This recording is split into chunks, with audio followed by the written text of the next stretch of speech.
gonna get to that. We're gonna get to that. No, for sure. We're gonna get to that.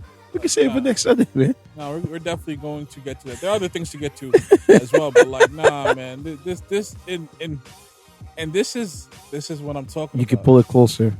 That's what I'm talking about, because I'd seen a clip earlier, right? We're getting right to it. It's just the On the Record podcast, DJ Intence, your host the most. It's just myself and I am Walt. What's up, man? My judge, my king. Let's get straight to it. Man, listen, man. Boy, Damon, man. It continues, man. The dialogue continues, man. The threat of everything and nothing continues, man. Like who is this opposition? Who is the invisible boogeyman we don't see? His ego might be shattered, or no way, he's from Harlem. Yeah.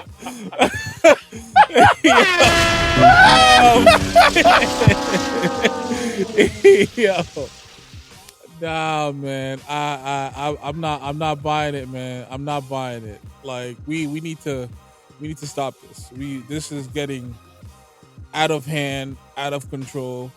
Because my thing is, like, I understand, Dame and violence is the last place that he wants to take certain things, and that's very understandable. That's very commendable.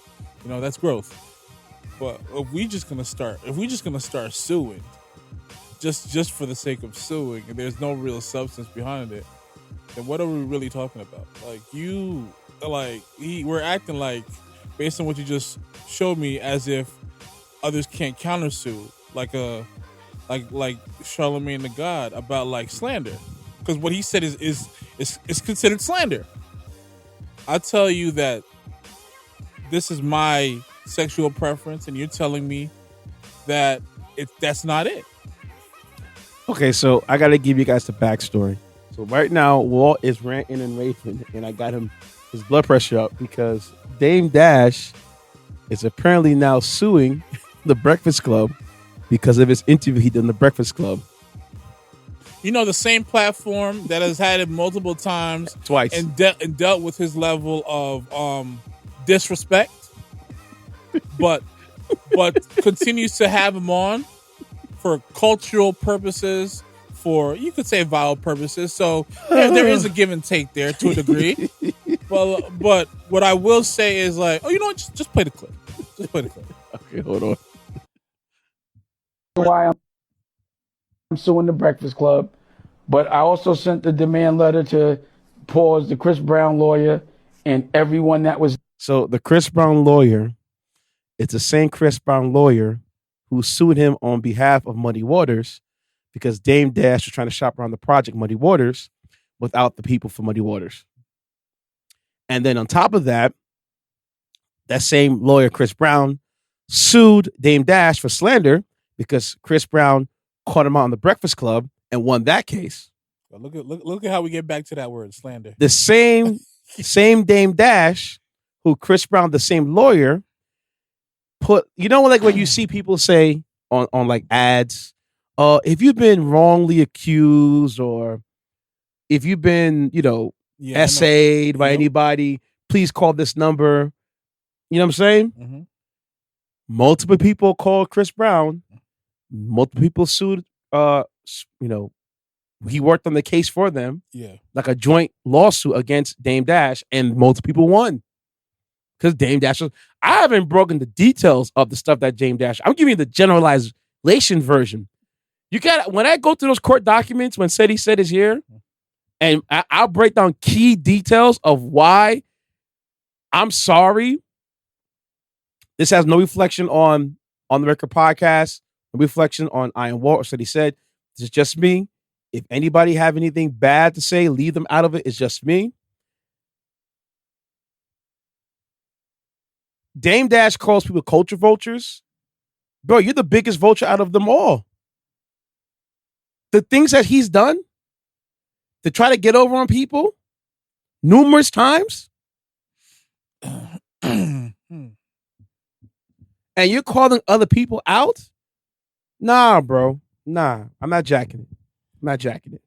What I will say is, And then people online backing him up when he went on the Breakfast Club. Yeah, see, that's what we're talking about. I'm forever ride with Dame Dash.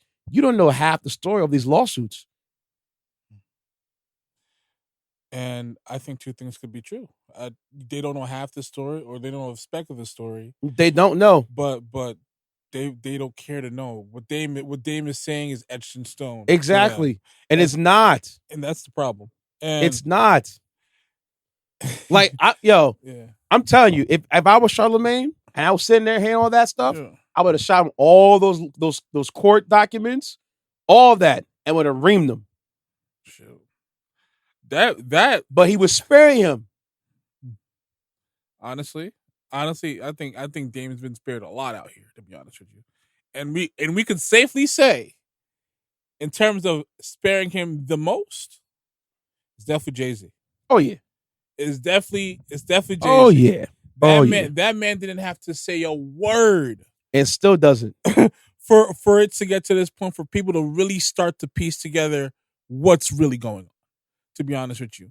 And it's funny that you come to that conclusion, because for years on countless platforms, whether it's the Breakfast Club, Art of Dialogue, Dude on the Art of Dialogue is doing amazing, Vlad, all these other platforms, whenever he decides to get his piece off, whenever these people have always asked him about the Rockefeller days, the split, all these things, what happened in his side and everything, or even his guy Choke No Joke, or maybe they're not really cool like that anymore, whatever the situation is, who's really pro Dame and all this other stuff. What was that guy's name again? The blogger that tried to call out Jay-Z for him not helping Dame Dash, and Dame Dash called him out. Ray Daniels? Yes, Ray Daniels. Who's another guy who's really like who came out of who's well associated and knows the players involved in Rock Nation and all that other stuff. I don't think he's really close with Jay or anything like that. But as far as people that are close to Jay, he's well affiliated with them, and he came out under that umbrella. But and I understood where his heart was in that situation.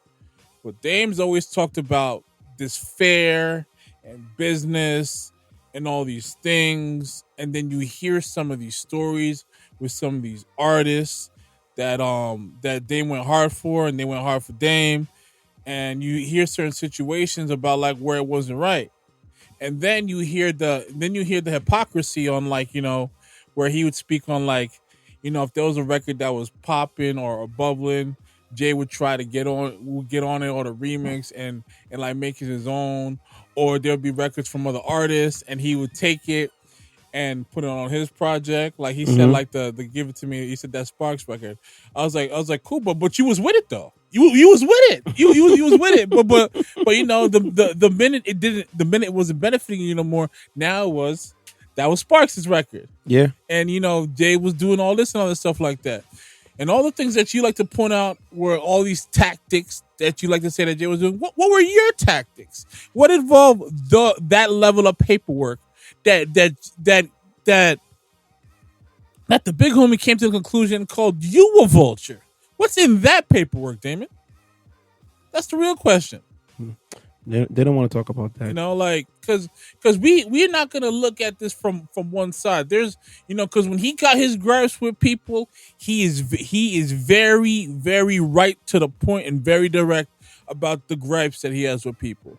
But when it comes to him, it's like people want to try to give him passes and grace and all that other stuff.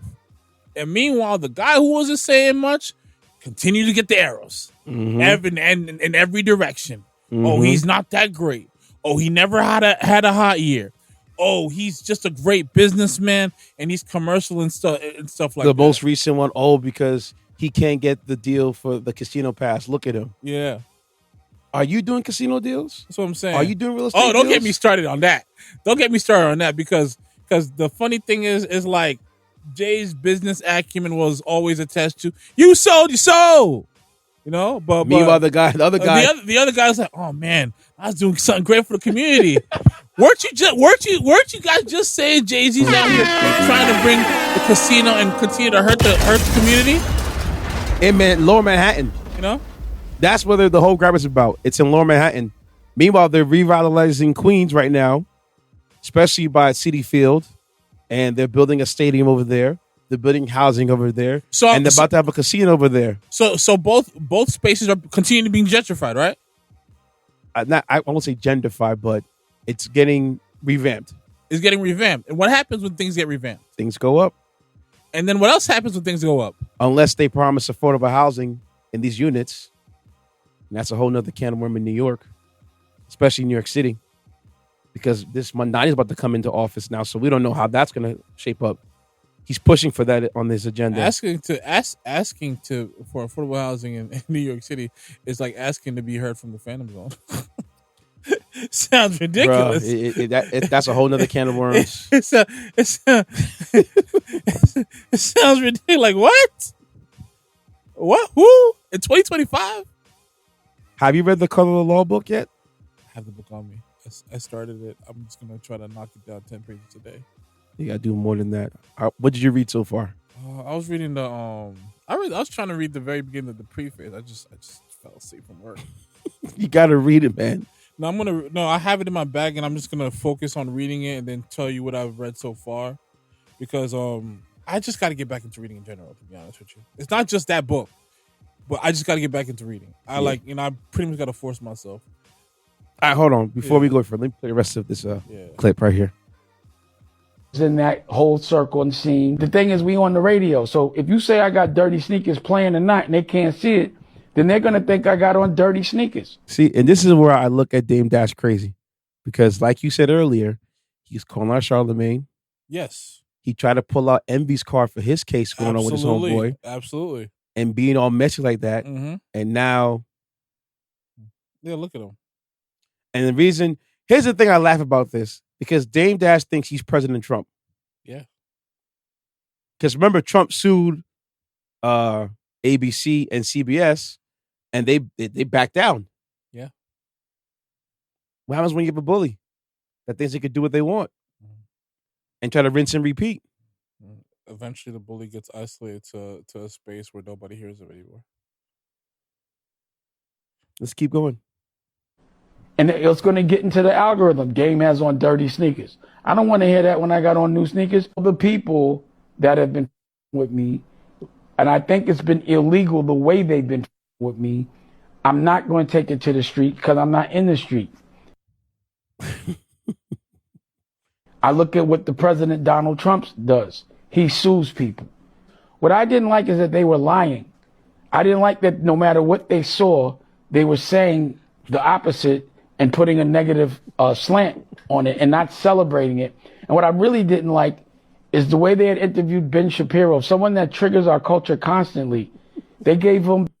You see? What do you mean? They were just pointing it at you as point. You was calling Charlemagne gay, and he said you got dirty sneakers at some point. I didn't see the full interview. I'm just saying.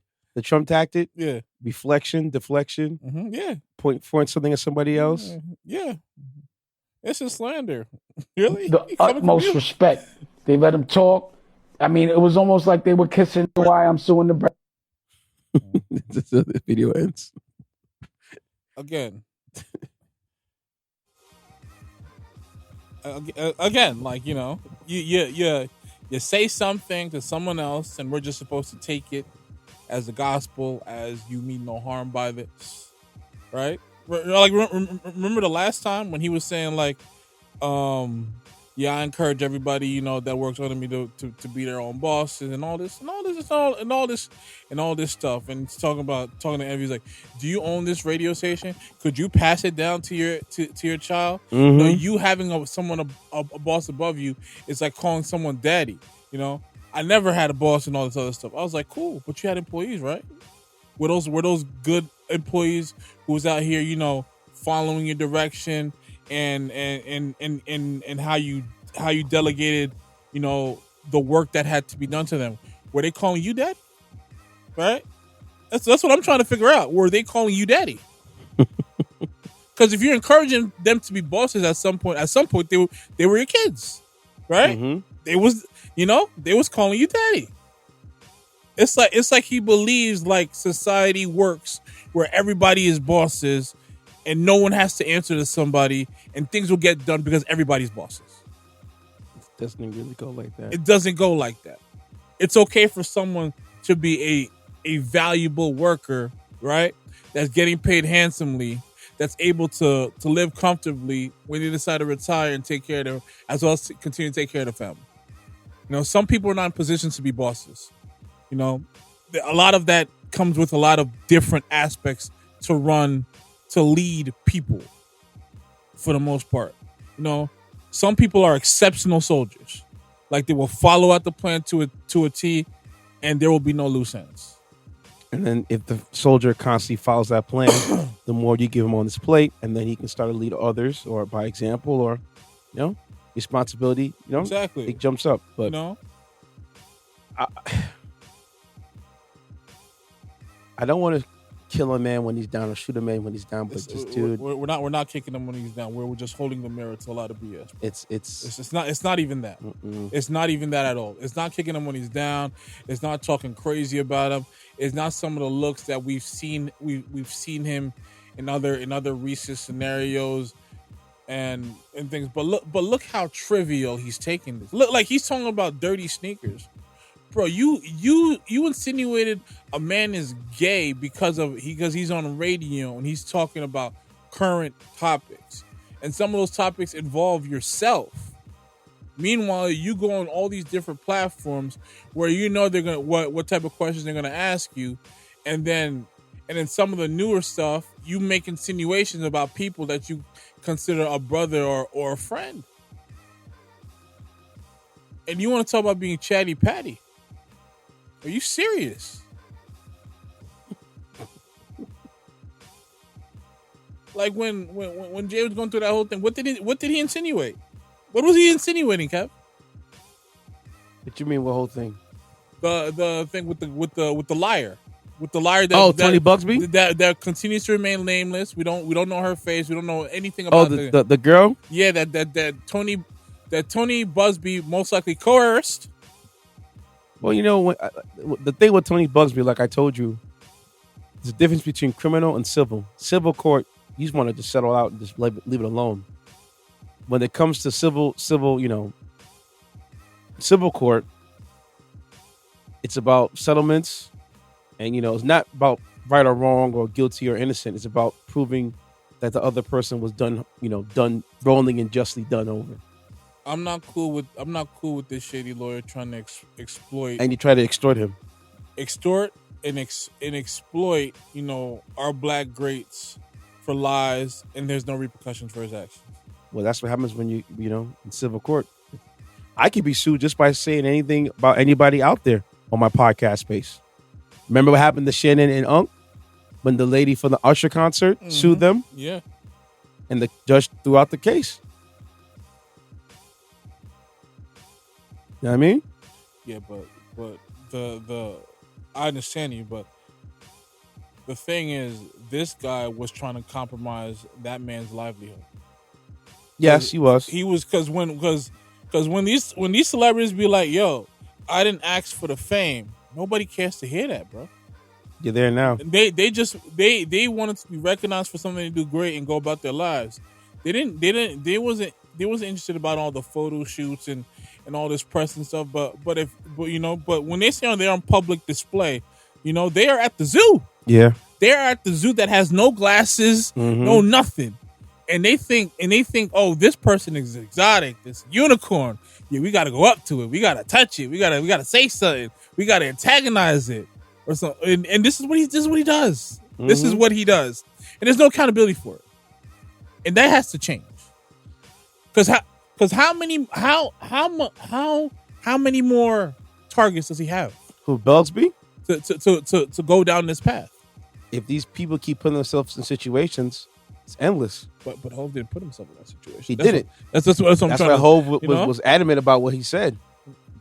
As he should be adamant about what he said, but it's like, and you messed up his dollars. Look what happened to Unc. Unc is gonna be fine. Yeah. He might have lost, you know, some money from ESPN, but he can rock and roll the podcast space and YouTube. He'd be just fine. And here's my thing, and I'm glad that you brought that up. These people, these high profile figures. Also, Michael Irving too. Remember, Michael Irving had that thing in Super Bowl. Mm-hmm. It was like 2 years ago. Yeah, and it was false. Yep. And he got knocked off of ESPN, lost the Super Bowl coverage. That's what I'm saying. These and I'm glad you brought that up. These high profile figures that are on these huge mega platforms or getting these amazing endorsements, whether it's like ex athletes turned pundits, whether it's current athletes right now, whatever they need to be in these contracts, whatever possible controversy or situation that I get tangled up in that's bad for my image, right? If you decide to disassociate yourself from me before if a trial happens, before I am found guilty or whatever the case may be, I have an option to opt and collect all the money that I was due over the years for my association and my business with you, or I can continue to go about the business and we can continue to move forward, and I want a public apology. Things like that have to be written in the language of the contract. They have to be written in the language, and they have to be honored to keep these people in check. But you have to have somebody who's going to be bold enough to kind of put that in the contract. It has to be. It has to be, because if you're if you're going to throw that morality clause in my face, this is my armor. No, it should be written in the language. Maybe a player or somebody will get it in their contract for the language, but it has to be part of the contract in the language. Absolutely. If it's not in the contract for the language, it has to be iron. Here we are. Ironclad. I'm talking about, like, because we're not going to continue to do this, whether it's a Jay-Z, whether it was like a Johnny Depp before him. You know, all you studios and all these individuals that are out here setting the parameters of this case and out here trying to judge people based on the court of public opinion versus the actual facts. Yeah, y'all gotta be accountable too. That's why I said about Dame Dash. I'm telling you, I'm gonna key off into that one. Don't worry. Yeah, killing that one. I'm with you on that. But yeah, so yeah, it don't look good. I don't like it. It's like Dame is. Earlier today, my man said something to me about his circle and how he doesn't like whiners or people who don't get their stuff ish together. He frowns upon that because, in his words, A, that should be handled, and B, your problem might become everybody else's problem. You know? Mm-hmm. And it's like, damn. When I look at Dame, it's like, bro, every time I turn around, bro, I hate to say it, you were that boy, but you were that guy. And I feel like you feel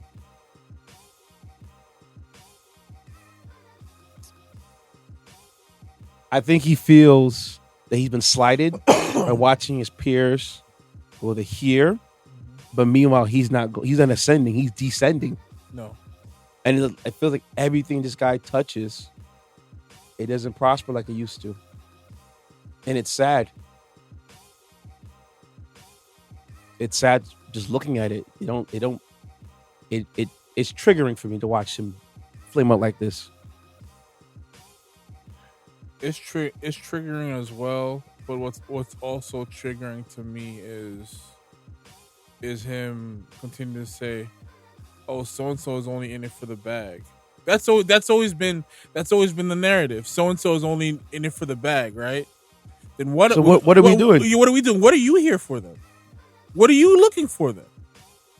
You know, because if you're not here for the bag and it's for the art, what are we discussing then? The problem is that when you're trying, for example, right? So I had an argument with somebody. Actually, I didn't have an argument. I just listened to somebody complain, and she's trying to say that, oh, you know, Drake is a culture vulture. You know, look at him, look what he does. I'm like, that's odd. A man who's foreign, is culture vulture, but they needed him to get put on top.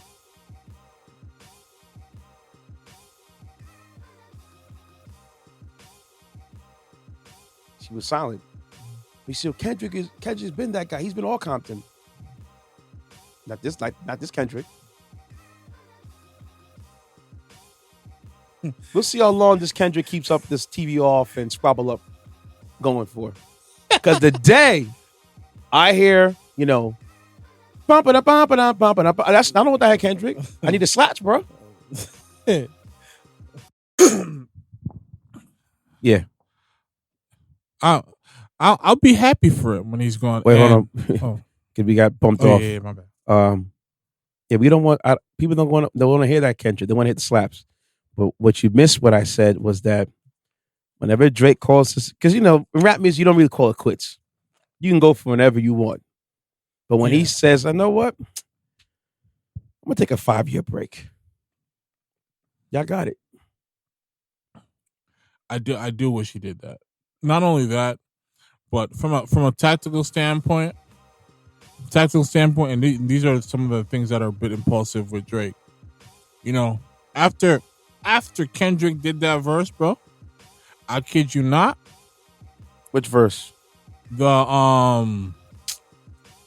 what's the record that was on the Metro Boomin Future? Oh, the like that. Yeah, bro. If I was Drake, I would have ended my tour successfully.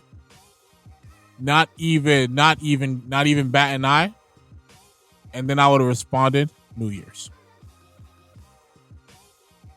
I would have responded New Year's. I would have been like, I see what this is. I'm gonna go over it. Every project Kendrick's done, every move that he's done, and I'm gonna really put that mask on, bro. Everything. I don't care that he's in the house, he's an introvert, he's doing that. I'm gonna find something, and I'll respond on my terms. On my terms. The whole time Kendrick was dictating the pace of this and everything. And yes, it's easy to poke fun at Drake because there's so much out there, and there's very little about Kendrick and him moving and wheeling and dealing and all this stuff. But it's not to say that Drake can't find angles. My whole thing is he's seen these things before of Kendrick, and it's triggered him. Where he says something in reference to him, and they've probably been throwing subs for a long time now. But he does these things on other people's records, right? On other people's records, and then all of a sudden we're just supposed to and it was a great moment, cool.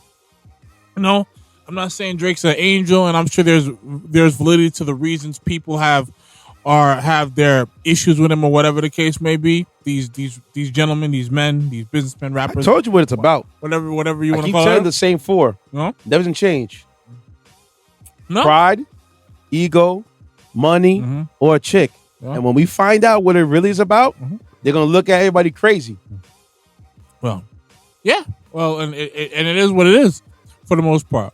My thing is, like, I remember when I've been following the inception of both of them, Kendrick and Drake, for a very long time. I remember when I handed my shout out to my guy Andy, one of my former bosses at one of my earlier jobs, who's also a big hip hop head. I handed him the CD with, I think, Section 80 on it, and I might have put his Buried Alive performance off of Take Care there. He didn't get it, bro. He didn't understand it. I'm like, bro, you bugging. You just don't understand what's about to happen. By the time Good Kid City came out, it made a whole lot of sense. Drake the same. He said I saw him live. He said he was the best performer. I'm like, dude, he's a new artist. They still need polishing. That's why he was on that Chitlin circuit and all these clubs doing the thing. Like, they still need to polish. That's something that's not normal nowadays. Kendrick was performing Good Kid, Mad City at South by Southwest in these, like you said, Chitlin circuits, small venues. Yeah, you need to do that. Honing in the skill set. Facts. You need to do that. You can, if you can't work like a 100 capacity room, what you think you're gonna do in front of 100,000 people? Mm-hmm. Like what are we talking about now? You know? And my thing is, all the things that Kendrick said up until now and has said before, these are all things people have always thought about Drake. Yeah. They've always thought he was soft. They've always thought he was privileged. That he's biracial, so he don't really know much about the black experience and all these things. These are things that they've always been thought and have probed against Drake for years upon years upon years. Not upon to mention years. he's a Canadian citizen who was running the rap game, and that's one of the things that unsettled them. Yeah, that level of unsettlement has been bothering them for some time, along with the fact of how versatile and accessible his music is. Mm-hmm. A lot of people trying to say, "Oh, it's fast food music and fast food this." Well, if that's the case, you do it then. You do it. If it's so doable, y'all do it and do it for 15 years. That's what I'm saying. Everybody thinks these hit records do not hit the same as a record that might be more conscious or anything like that. Do you know what it takes to make a record to be impactful to the world, to be so potent that is celebrated around the world, not just through radio stations, through videos, through covers? You know how many different types of artists cover Drake's music? Yep. This is not just hip hop we're talking about. This is beyond that. Yeah. I saw Hayley Williams from Paramore cover Passion Fruit off of his more life thing. Florence and the Machine highlighted Drake's Thank Me Later album and countless others when it comes to that. This guy is beyond just hip hop. Heck, so when Justin Bieber and Weeknd covered Trust Issues? Yeah. Or the whole entire industry was trying and everybody under the sun was trying to get on Marvin's Room. Like, what are we really talking about? What are we really talking about? You're saying people are saying he's pulling from all these different places. Like we don't know what his bread and butter is. Like we know very well what him and 40 do beyond the other things that he was doing. Beyond the dance hall influences. Beyond the trap stuff. And like I say, you keep saying someone is soft, he's this, he's not about that life. And then this person runs into certain situations, whether it be with high profile females, whether it didn't work out, or whether it be with street dudes trying to test his quote unquote gangster. Yeah, eventually you start doing some things that you don't like. Eventually you start being someone that people don't recognize, and they start saying things, I miss the old Drake. No, you don't miss the old Drake. He's just not the super, super sensitive, goofy guy that you guys are accustomed to poking the bear at. He got tired of it, you know, and now he's around some people that might do some things that you don't want done to you, and it unsettles you. You're like, well, he's a punk, he's not doing it himself. Why would he do it himself? He's the cash cow, stupid. Yeah, like you don't like. I just look at this logic. Like, what are you guys talking about? Is Kendrick out here doing stuff himself? Doesn't he have security? Did he do records with Taylor Swift? But he's saying, "Oh, this one's a real artist, and this one is not." How so? They both occupy the same space. They both make commercial music. They both are marquee acts. They're both celebrated. It's not like one's in the basement. He's just coming out. Like what are we talking about? It's apples and oranges. You know, and my thing is like I don't want them talking about the same stuff. I'm perfectly okay with Drake talking about the things that he knows and understands, and conversations that continue to grow. Okay, maybe this certain situation he saw it at that age. Now he sees the very same situation at a different age, different perspective. I laugh. Another thing too I laugh about is that they were so mad at him. We'll move on. Yeah, that you had a guy who basically, like I said earlier, conquered, the space. Yeah. And he didn't go by their rules. For example, with Kendrick, Kendrick's about the black experience. Drake doesn't know that. He's from Canada. I'm sure they have their own thing going up there. Yeah, I've been calling him. But meanwhile, if you flip the roles, it's okay for you to go conquer someplace else like that. It don't matter to us. Yeah. It's arrogance of Americans. No, that is arrogance. And the biggest threat, what's so threatful about Drake is because if he could come over here and do this damage, who else can come over here? Mm-hmm.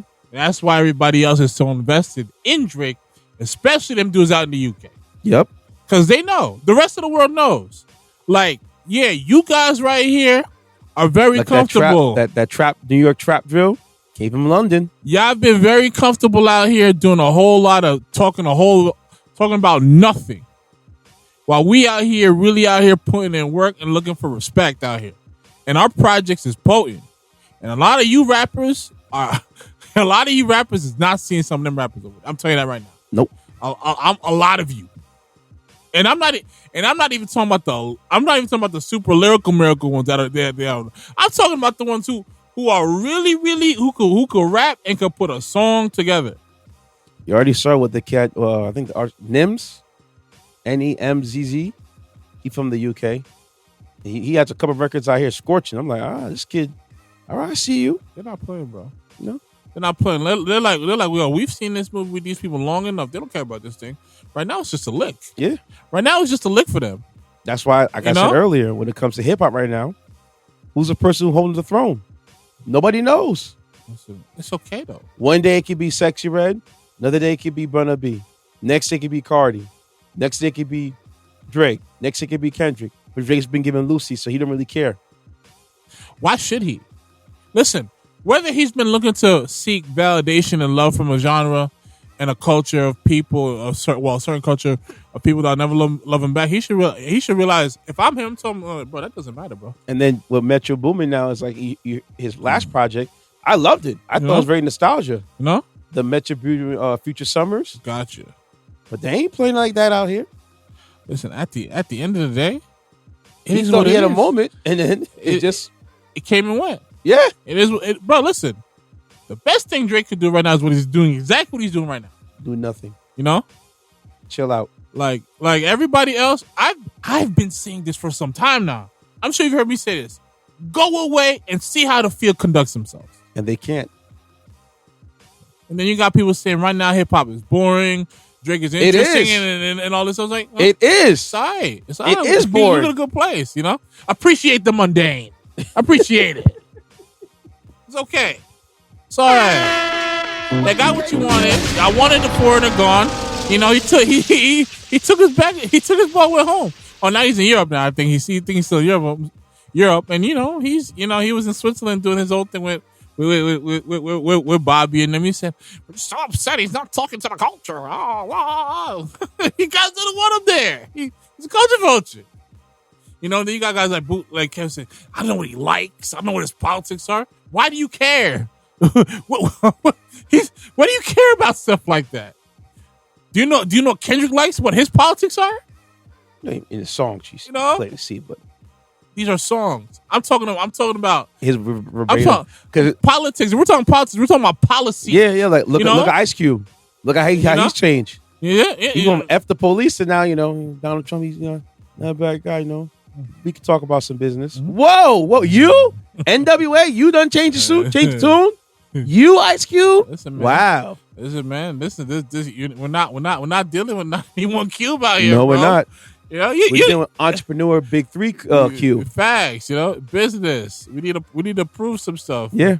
We need Petty Santa to chill on the tax breaks. Okay, all right. Oh my God. Got to be more tactical. We can't operate from with the black fist all the time. we got to be like, hey, handshake. Oh man. All right, man. Let's get some of these stories. I want to see what I said. So apparently, this happened in upstate New York. Yeah. Listen, man. You know how I give it up, man. It's always something going on someplace. I gotta report it. All right. Don't get mad at me. Get mad at the person. All right. Shout out to Florida. It could be you. It could be you. This ex-fire chief is sentenced for stealing over $100,000 from a department. Sheesh. Newark, New York. Yeah, he Could it be frugal and take a 10 No. piece? This is reporting from New York. A former chief and treasurer of the Marbletown Volunteer Fire Department, William Storrs, was sentenced to 4 months of weekends in Wayne County Jail and 5 years probation for stealing over $101,000 from the fire department. Yeah, he's the guy gotta have the cookie jar from. In 2024, New York State Police and State Comptroller investigated the department after a member of the fire department tried to use the department debit card and it was declined due to lack of funds. Storrs used his position to steal over $100,000 over 4 years. Storrs was the treasurer, then the chief, and later onward became the chief later onward. Storrs bought multiple things from January 2020 to July 2024 using the debit cards, even using the department's funds as a personal piggy bank by making direct payments from the department bank cards to his personal. Guy's a menace. In July 2024, Storrs was replaced as chief and suspended, included in his sentencing. Suspended. Included in his sentencing, Storrs has to pay back the $101,000 in restitution.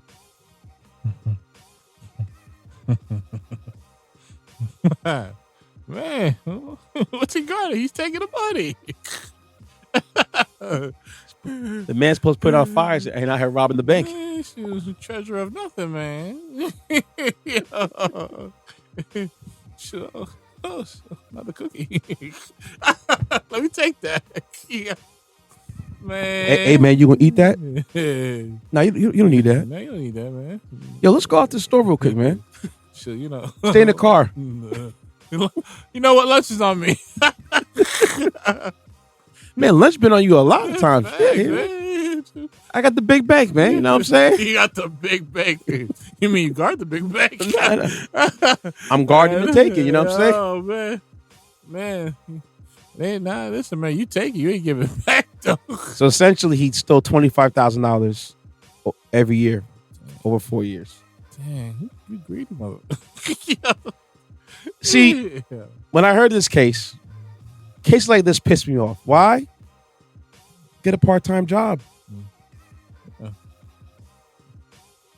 Well, his job was to be a treasurer. Well, he was a treasurer. Was he? Technically, he was. He was treasure keeping his own personal finance. Oh, man. I was trying to figure, did he buy anything, crazy stuff? Apparently, this dude was using the debit card in like grocery stores. That man was running with that chicken bag every December, boy. Yeah, running grocery stores. Christmas. Buying outfits for himself. Bags. Little Macy's store. Like my shoes. Hey, shoes. You look nice. Yeah. You shining, King. You re-up. Yeah.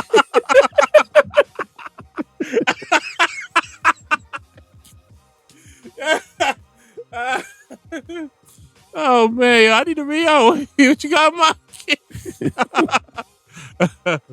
Oh man. Listen, I know. Time's a little hard, but I got a little jokes. Sure, I know a treasure chest near you.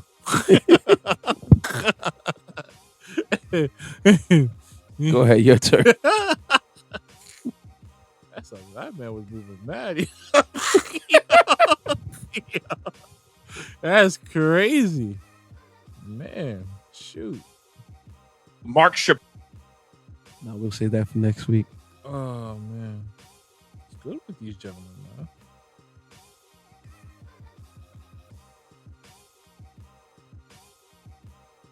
Oh, okay. So this was interesting. Go ahead. I found this article recently. Shout out to your lady dearest. Very smart, full of info. Mm-hmm. So, in Maine, prisoners are thriving in remote jobs, and other states are taking notice. So, people who are this was on the website mainepublic.org. The writer is Susan Sharon. Okay. People who are incarcerated are paid notoriously low wages for kitchen, laundry work, and maintenance, but the expanded use of laptops is creating other opportunities. Yeah. Preston Thorpe, age 32, but he says he's already landed his dream job as a senior software engineer and bought a modest house with a 6-figure salary. Former prisoner? Go ahead. It was all accomplished by putting in long days from his cell at the Mountain View Correctional Center in Charleston. It's not normal to have 15 to 17 hours a day to really focus on something and learn something like deeply, Thorpe says. And fortunately, tech is one of the few areas where they're not concerned with your college degree. No. They are really only concerned with your ability to write code. Yep. A self-described, quote, computer geek, Thorpe says he built his first computer at age 13. In high school, he always expected he'd have a career in tech, but he also had a rebellious side. He got into trouble with drugs, using them, and selling them. He says his parents kicked him out of the house and he ended up in prison for the first time at age 20. Quote, I was worried and pretty hopeless that I had messed up my life so bad that it was no longer possible to have like a normal life and normal career, Thorpe says. When you have nothing to lose, it's pretty easy to behave that way. And when you're out of prison with a criminal record, no money and identity as a convict, he says the likelihood you're going to improve your life in any way is zero. His own circumstances changed in 2019 when he got transferred from the New Hampshire prison system to Maine, where he discovered laptops with limited internet access available for education. That's when he says he had an epiphany that he could change himself by pursuing his passion. I love where this is going. Go ahead. And about 2 years ago, he became one of the first incarcerated people in the country to get hired for a remote job. Quote, now I feel like my life has purpose, Thorpe says. Was he doing the remote job in prison or out of prison? I think he was still in prison when this was happening. Okay. That's what's up. Keep going. Glauber Costa says he first became aware of Thorpe through his contributions to an online public software project. Costa is the CEO of Terso, an international database company. He was impressed by Thorpe's work and had no idea he was incarcerated. Once he found out, he thought it would be impossible to talk to Thorpe, let alone hire him. But then, Costa says, quote, it turns out that he can take video calls, and then by talking to him, it became very, very clear to me that if this is not a reformed person, I don't know what is. Costa says he was also surprised to learn that Thorpe was eligible for remote work while he was in prison. He hired him in June. He figured Thorpe might have trouble clearing the company's background check, and he says he prepared himself for that. But since it only searches for back 7 years, and since Thorpe has been in prison for more than a decade, he's actually our cleanest background check, Costa says. He doesn't have a parking ticket. Yeah. Quote, he does have several dozen other prisoners are also working remote jobs. At the Maine Correctional Center in Windham, Darlene George is a certified recovery coach, a scholar and a teaching assistant who's serving a 40-year sentence for the murder of her husband. I became incarcerated in 2009 and I've been here for 16 years, George says. Unlike most women in prison, George had a college degree before she was incarcerated. She says she still tries to make the most of every opportunity she can. For the past 2 years, she's held a full-time remote job, first as a grant writer and now as a program coordinator for a Maine-based healthcare company. Quote, the work, it just really makes you feel good, she says. When I put my head down at night, I can say I'm giving something back. George relishes her role as a decision maker and an advocate for clients' healthcare. She makes a competitive salary, and she says her boss and her coworkers are extremely supportive of her situation, and so are the other women at the Maine Correctional Center. This is incredible. Keep going. Literally, I work from my room. There's a sign that I put that lets people know I'm Zooming or in meetings, she says. They try not to be nosy on the floor because they are like, well, we want a job too. Mara Sanchez, the program director for the Alliance for Higher Education in Prison, says Maine's Department of Corrections was the first to have a remote work policy. I like this. Their implementation willingness to try remote work for incarcerated students has really kind of set the bar for other states and been very inspiring to other states. Maine Corrections Commissioner Randall Liberty says remote work is an outgrowth of expanded education opportunities in prison. There are 800 residents who now have access to the internet. We have technicians that are watching where they are going, what they are doing, and we have had very few problems, Liberty says. If it provides meaningful employment for them, it also allows for transition back into the community. Okay. Yeah. I like this right here. Yep. Because, when especially it comes to remote work, Yep. there isn't enough qualified workers right now to compete. Not at all. Because globally, we're being lapped. Mm-hmm.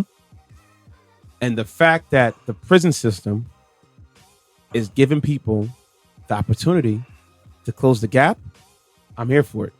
I think that one specifically, and not only that, not only that, but to me, we're seeing a more progressive and one of the first forms here of rehabilitation. Yes, for inmates. Yes, because we know what it is and what it has been historically to present day in this country, as far as especially inmates. In this country when you get a misdemeanor or a felon or whatever on your docket, and you try to apply for a job that you should get, but because you have that on you, you can't get it. No. So how are you going to work?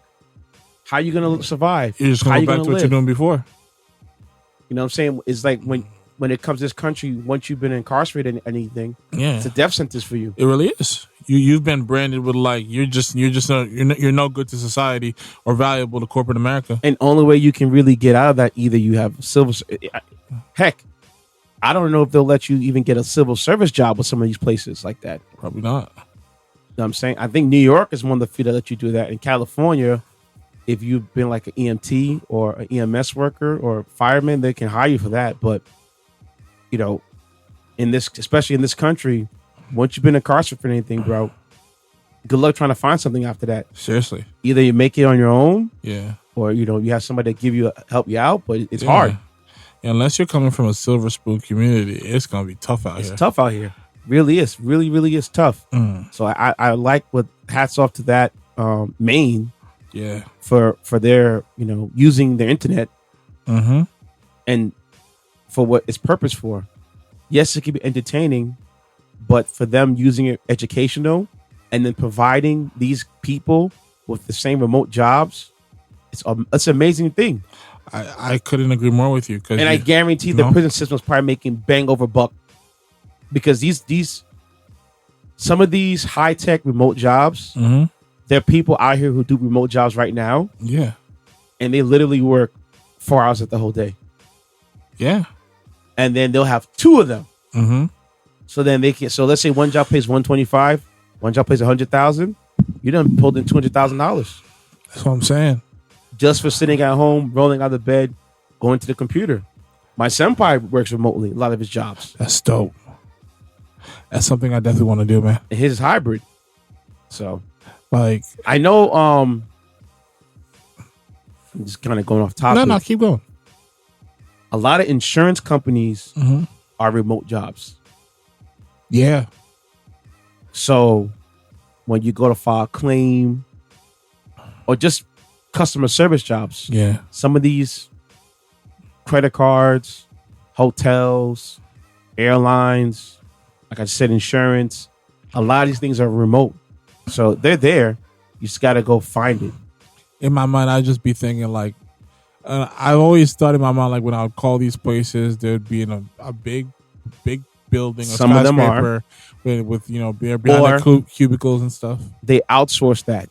Yeah, outsourcing it. So sometimes they. How many times you called? Like I may call Chase, and I'm like, the dude sounds Middle Eastern or Hispanic. He says my name is George, and in my mind I'd be like, your name is they're Asian, and because those guys. Those call center workers get paid like cheap labor, pennies. Oh my God, it's peanuts. They're making like $10 an hour. Oh, it's heavenly. It's heaven. Yeah, for like people depending where you're coming from. People from the Philippines or India, like it's real out there, and it means a lot. It means there's a level of like progression. And now that you mentioned, I still think about one of the greatest movies I've ever seen, Slumdog Millionaire.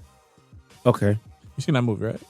I don't think so. Oh, you got to see that movie. I probably saw it. I don't remember. Yeah, it was. Yeah. What's the premises on that? So it was it was about this young dude, his brother, and I believe this girl that he was into, and like basically a lot of he was on their versions like Who Wants to Be a Millionaire. Oh, I think it was an Indian kid, right? Yes. Yeah. I saw the beginning. I never saw the movie fully. And basically he went through all these different experiences with his sibling, and a lot of different things happened to him as a kid. But he did have a job where he was working on the phone and all these things, and he ended up on that show, on their version of Who Wants to Be a Millionaire. And every question that was asked on them, pretty much virtually, I'd say like all the questions that were asked that he was able to answer were based on experiences that he had. So like in every scene there would be a question, right? Mm-hmm. And then there would be a flashback to how he got about that answer. We definitely got to see it. No, you definitely got to see it. I'll check it. I'll see it. It's one of the. It was nominated for, I think, at the Oscars for Best Picture. I think it might have won years ago. Many years ago. I think that movie came out like maybe. I think it came out before 2010. Yeah, before 20, like maybe 07 or 08 or 09. One of those years, I think. So, but yeah, like that's cheap labor is nothing new, especially in this country. You see what they're doing right now. Yeah, with these companies going overseas. So when you hear these things about these terrorists, it just sounds like a big old laugh out loud. Did you see in the next tariff this dude's trying to do? Put 100% tariff for the movie industry for them filming scenes overseas. Yeah. Yeah. Like, dude, what are you doing? It's gonna come to the consumer. So guess what that means? Mm-hmm. Now if I want to go to the movies, movie tickets might go up. Your streaming service is going up. Be like, if they're gonna put tariffs for that, they're gonna be like, well, we're gonna want some. We're gonna need more dollars to put this movie out worldwide. Yeah, they like he's gonna look to compromise, that money first weekend and going forward. Because remember, Disney left Georgia and trying to film things in London now, and Georgia's scrambling. Georgia was one of the hot movie centers in America. Georgia, if you watch a lot of TV shows or movies, at the end of the movie, they'll tell you what they film at. So sometimes you see British Columbia, Vancouver. Yeah, huge. Georgia. And that makes sense because it's like right there. Georgia's one of them. New Zealand for certain scenes. Absolutely. New York City for certain scenes. Yep. Might be Boston for certain scenes. But definitely Georgia's been one of the high places they do production at. And it made sense why Tyler Perry, has this whole thing there. Yeah. It made perfect sense. But now with this right here, it's like I don't know anymore. Just going up, and we're the ones stuck holding the candles. My whole thing. Oh snap! I didn't know this. Keep going. Oh, Bad Bunny's always doing. No. I was gonna talk about that next. Oh, my bad. No, but what I'm saying is like we keep forgetting. No, I'm not saying we keep forgetting. I'm saying like this. I feel like what continues to be lost in translation is just like these terrorists and things that you're doing to isolate or trying to disassociate yourself. Wow, keep going. From all these other countries and all these other things, like they don't need us. Nope. They don't need us. They don't need us. No. Because they're doing it on their own.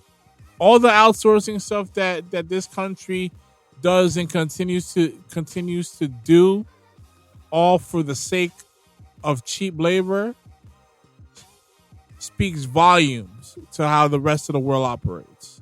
To be honest with you, because at the end of the day, two things can't be true. I can't keep outsourcing to cut down on labor, and then be the same person complaining about all the foreigners taking our job. How? Because they don't want to do it. Because like it doesn't make any sense. If you're not gonna do it, or if you feel like these jobs are beneath you, that's fine. Just don't ask for change or anything like that. Don't be stupid. Okay, moving onward. It was just announced yesterday that Bad Bunny will be on this year's Super Bowl halftime special. Bad Bunny. February 8th, 2025. Salute to Bad Bunny, man. 2026, I'm sorry. It is sponsored by Apple Music. I listen to his music. Oh, Bad Bunny. I've been on it. I've been on it for years. Yeah, I'm definitely. I've been on him since he first came out. Mm-hmm. At the time, funny story. At the time, when he first came out, it was Bad Bunny and Ozuna. Yeah, those were the guys that were, holding down the fort. Nice. And I kept to my homeboy. I said, Bad Bunny, I like Ozuna. He got more hits. He said, nah, man, that Bad Bunny, when he comes, man, trust me. I'm like, you sure? Because, Ozuna was on fire. When Ozuna first came out, he was on fire with the Latin community. Mm-hmm. And this Bad Bunny just kept coming. Kept working, man. Kept coming. And then when he crossed over, I was like, oh, so it's over. Mm-hmm. That Verano Santi. It's a big deal. Big deal. Big deal. Big deal. Yeah. Now, when I was going crazy, I was like, hold on. When you look at the Super Bowl for this year, the logo, you see Super Bowl, I think it's what, 50, 54, something like that? 59, I think we're on right now. It's February, but I saw on NBC Peacock. Mm-hmm. I said, hold on, what? NBC Peacock? No. Usually the Super Bowl is either on CBS or Fox 5. Yes. But because of the branding deal that the NFL worked with the networks now, NBC has a slot to get it. Nice. So now this year's Super Bowl will be broadcast on NBC Peacock. So I was like, oh, wow. Big deal. Big deal. And Hope's behind all that, so because Bad Bunny was interviewed saying, "No, Jay-Z called me, said I'm going to be the I saw the clip earlier today. The halftime. I couldn't believe it." Yeah. And I've said, "This dude hopes to just keep." Oh, you don't like Kendrick? I got something for you. We're gonna shove this culture music down your throat. Listen, at the end of the day, this is a very big deal. Yes, for for just people of for people who come from where Bad Bunny comes from, his upbringing and everything, and it's nice to see his music get that platform. I love his story. I love the fact that he controls everything. Yep. And, even Kanye had to highlight his stage show and the business that it's in. Honestly, this could not be go any better than it has for him, because this is just gonna again, I understand they don't pay you at the Super Bowl, but this is just but this is the verse effect. My thing is his set gonna be crazy, bro. Oh yeah, the stage set gonna be insane, and people don't understand his concerts he had in Puerto Rico. Oh, dude, it ramped up the whole area. Yeah, as it should. And it went beyond just him having concerts. Because remember, he partnered with Amazon. Yeah. For especially, I think he streamed one of his concerts. And dude, that thing was breaking records. I bet it was. Because remember, Amazon has the Amazon Music Concert Series they sometimes do. Yeah. I know Travis Scott did his set, and also Gunna did his set. Kendrick did the whole pop out thing with Amazon. I think it was. So he had his, and dude tore it up. I'm gonna put this little clip right here. Hold on a second. Yeah. Big shout to Bad Bunny. Bad Bunny and Amazon Music didn't just break streaming records. This is the opening act for Puerto Rico's economic development. And at this point, the good Bunny might as well run for governor. This finale of his 30-day residency is going to be remembered forever. That was at the time he was doing that in Puerto Rico. Remember, he did it down there and didn't come to America because, no. And if you had to go see Bad Bunny, you had to fly to Puerto Rico.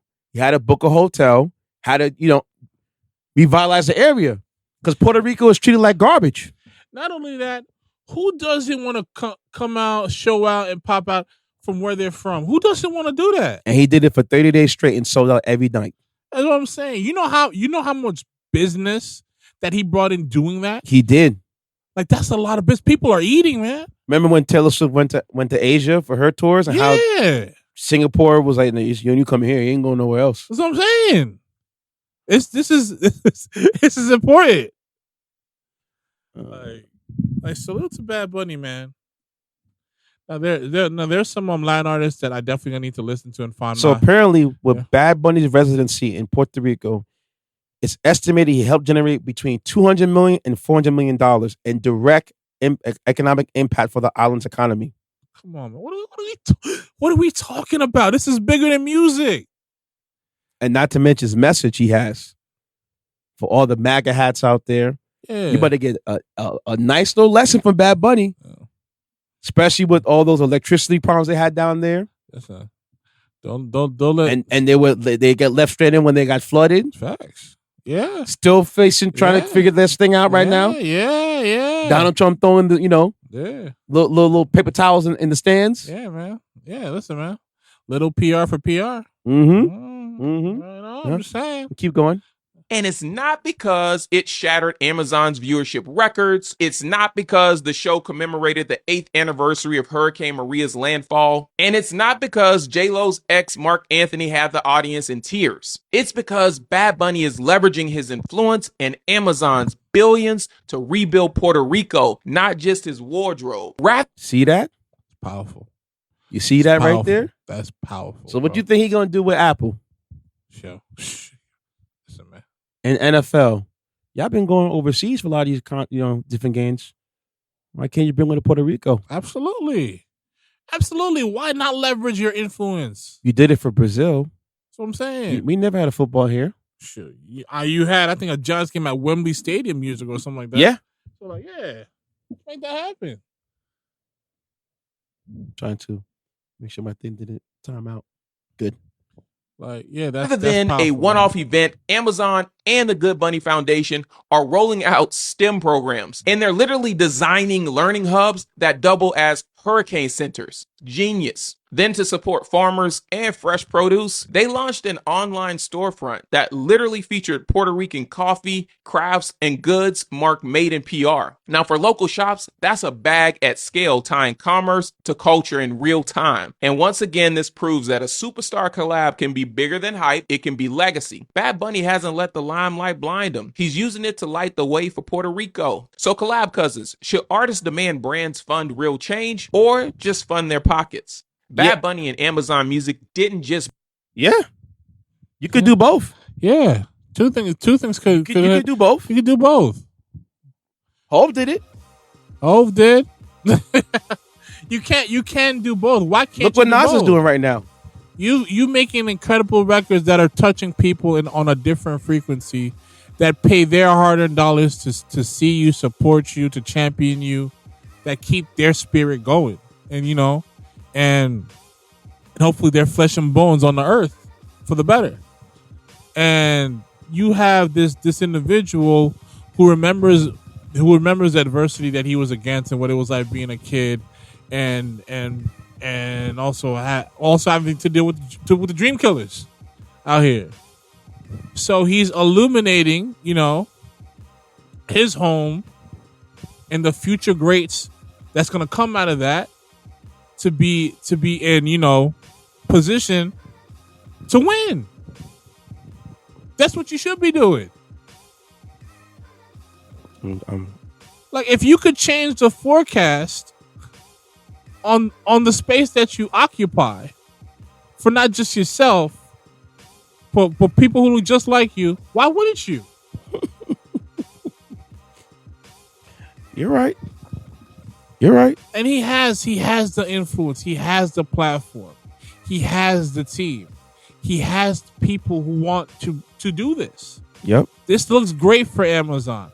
It looks, anybody associated with changing the lives of people in younger generations to come, it goes beyond money. And besides, the tax incentives, because they were using Amazon as, exactly. When they were robbing them to pay off those bonds. Now look what he's doing instead. I know where I got something for that. Yeah, I'm going to do a concert series, y'all, but I'm not going to America. I'm staying right in Puerto Rico. Absolutely. You want to come see me? You got to come here. Because remember, when he was in Yankee Stadium, he sold out. Of course he did. 3 days in a row. Of course he did. Was a magical moment over there. Look at the word you said at the end. Stadium. Okay. Yankee Stadium. For all you listeners. Not the old Yankee Stadium, the new one. For all you listeners. There's a Chitlin Circuit. there's arenas, and there's stadium. Yeah, When you get to stadium status, you're a different kind of fish. it's a different kind of fish, man. Okay, so this one is an update. Remember that lady, Dank Demoss? Remember the lady who couldn't fit in a lift? Oh yeah. I remember that story. She settled with Lyft.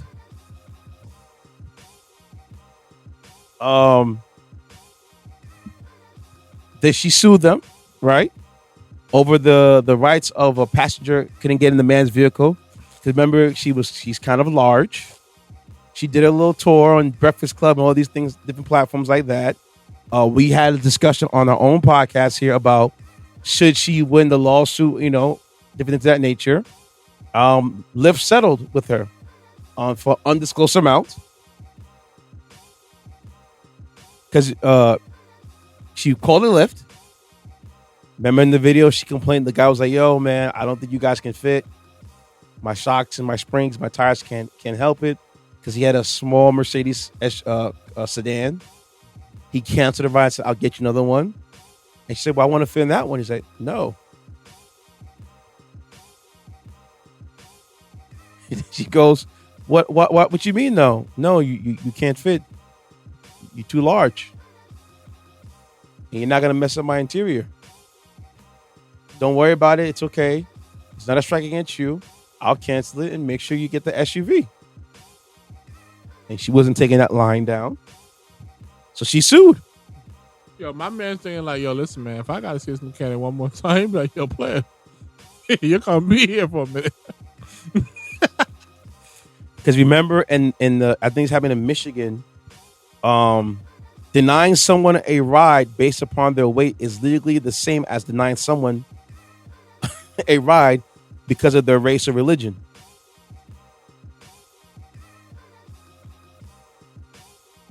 That is a false equivalency. It depends. It's state law. That is a very false equivalency. And my thing is like, how would we know what their religion is? I'm just saying. Are they basing it on dressing the part? Are they basing it on someone? How someone dresses? Discriminatory in Michigan where it happened.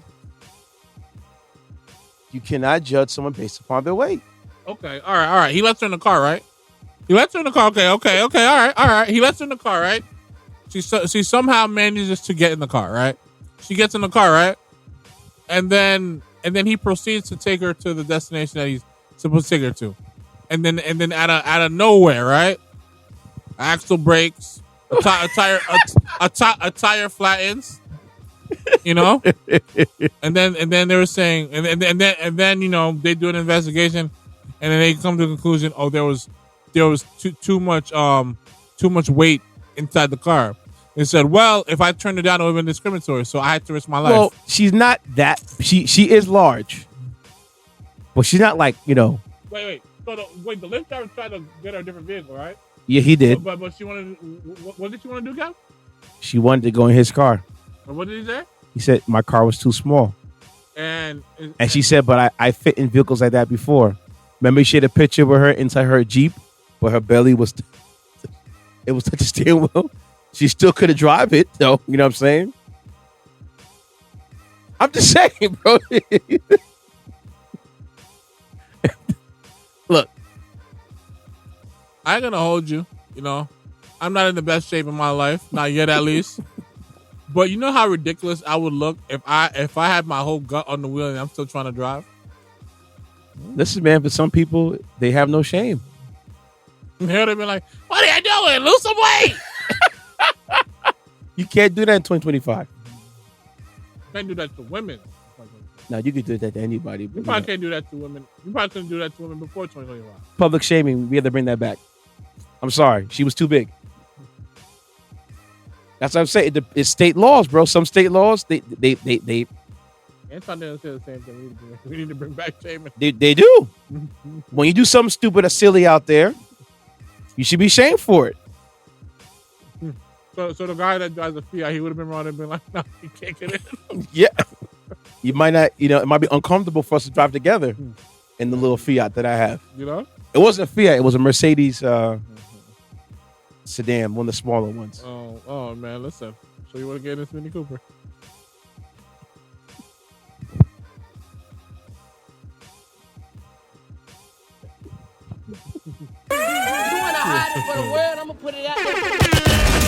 Man, let's try to get a Mini Cooper and the driver's Mr. Bean.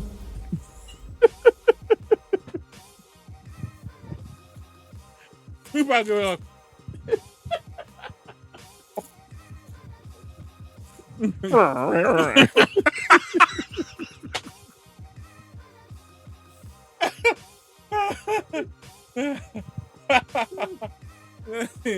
I don't think it's gonna work.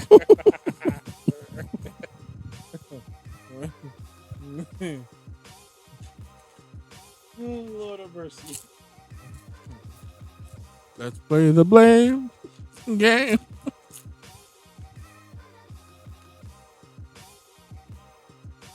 Okay, I got one here. I've been holding on this one for a while. The NCAA bans 3 college basketball players for betting on their own. I think I did. Did I do this? Let me come. Hold on. Let me take a pause. Hold on. Yeah, no. I never did it. I thought I did, but I never did it. So I'll continue forward. So the NCAA bans 3 college basketball players for betting on their own games at Fresno State University and San Jose State University. The 3 players were a part of a men's college basketball scandal and bet on their own games at the universities.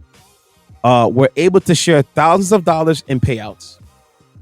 NCAA Committee of Infractions with Enforcement investigated, found that Malachi Robinson, Steven Vasquez, and Jalen Weaver bet on each other games and provided info that enable others to bet on the games as well during the 2024-2025 season, which is last year.